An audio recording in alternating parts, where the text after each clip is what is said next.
Kevin O'Leary and Shine were revealed to be the buyers of that $13 million Michael Jordan, Kobe Bryant dual logoman autographed card yesterday, and I have some thoughts.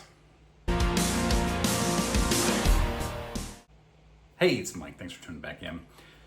So as you can see, I'm still working. Got all this stuff behind me, but that is now green monster green wall behind me to match, not match, but contrast the white walls next to it. I'm excited. I've got a lot more stuff. It'll all be done this week. Not the entire room, but the big plans for the room will be done this week. So very excited for that. Big reveal coming in about a week or so. So yesterday, in my Clearing the Bases episode, Sunday, I covered the $12.932 million Michael Jordan, Kobe Bryant dual logoman autograph card. And the Jordan, I believe, is the logoman. It's a golden logoman from the 50th season, 1996-97, if I remember correctly. Sold for $12.9 million. 13, let's just round to $13 million. And today on CNBC, it was revealed that Kevin O'Leary is behind the purchase along with his partner, Matt Allen, also known as Shine. So, you've got Jeff saying how much he loves it, and of course he does, because it's bringing up the value of his big cards, his iconic cards. And it's very smart that I created this iconic list of cards, of 100 cards that are affordable to a lot of people. Not everybody, of course, but there's nothing that's affordable to everybody.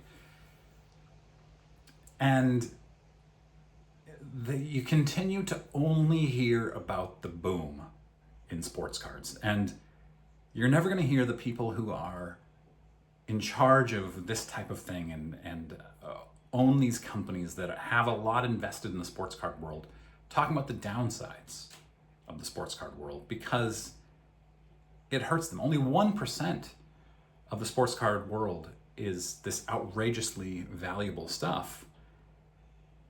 It's less than 1%. And even I cover it on Sundays, where I'm looking at, the $1 million Babe Ruth cards and stuff like that. Am I part of the problem? Maybe. But nobody's covering the people who are losing everything. And this is not unique to sports cards. It's also in sports gambling, which has become just as prevalent. Similar rise to the sports card boom of the last 4 or 5 years. And there are people who are losing their shirts on sports cards and on sports gambling. And it's mostly young men. It's mostly people who shouldn't have gotten in the first place, who thought it was a lottery ticket and who felt like I can spring $50 because I might get $200 or $2,000 back. Nobody's covering those stories. We have recently Alex Efron, who has started up Collectors MD, which is designed to help people in the hobby who have gotten themselves into gambling trouble, who've gotten themselves over their heads. And that's a great, great sign. I think the next thing that's probably going to happen, as you get somebody like Kevin O'Leary, I don't know anything about Kevin O'Leary other than he's on Shark Tank. I hear people saying stuff. I don't know anything about that. That doesn't impact me. It's interesting when you get somebody like Kevin O'Leary in the space, and he's talking about alternative asset class and how the class is going up in value by so much, and it's like an Andy Warhol, he said. This card is like an Andy Warhol, and it's like the art industry, high-end art industry of 20 years ago. This is the type of thing that attracts regulators. And eventually, at some point, we will see regulation come to sports cards. And I'm sure Fanatics has lobbyists, or they're going to have lobbyists pretty soon, because they're smart. And we will see Fanatics saying no regulation. And they will pay a lot of money, hundreds of millions of dollars probably, to prevent regulation from coming to the sports card space. And that probably will work, because that's how this works. is big companies, multi-billion-dollar companies, pay to prevent their company, their industry. And when you have Fanatics that has a pretty close to a monopoly, it is their industry from becoming regulated by the government. So how does this impact you or me? Not much. If you have these big high-end cards, congrats. They're probably going to go up in value. Even the lower end, if you look at some of the iconic cards like Babe Ruth or the 52 Mickey Mantle, getting a Kevin O'Leary out there and getting this on CNBC and having this talked about like it has been is going to be a boon to people who own these high-end cards and even the lower versions of the high-end cards, because people are going to want to get in on these cards. And so if you have even a PSA 1 of one of these cards, obviously not a 1 of 1, because that PSA 6 is the only one, you are going to see those values, in my opinion, those should go up now as you get more and more people into this marketplace. I listened to Teapot recently talk about how this is different from the 2020-2021 boom, because that one, everything went up. Commons skyrocketed. This one, it's really only the iconic stuff, which is true. I thought that was a good assessment by Teapot.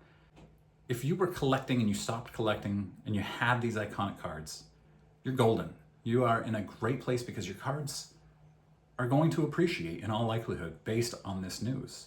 But if, like me, you're a collector and you wanted to still acquire a lot of these cards, that's going to make it hard, because the cards that were $1,000 a year ago are going to go to $2,000, $3,000. And we've already seen it in the last 6 months, this big boom.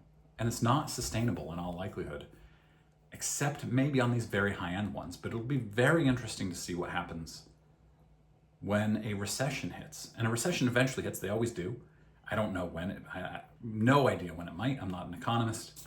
But at some point, there will be a recession, a macro recession. And how will the sports card industry be impacted? I don't know. You would think it would have a major impact. Will it have a bigger impact than, say, the stock market? For me, I'm continuing to invest as heavily as I have been in the stock market, because I would like to retire someday. And I don't want to retire on sports cards. I don't want to count on sports cards being even a part of my retirement. It'd be nice if my collection's worth, I don't know, at that point, $500,000. Doubtful.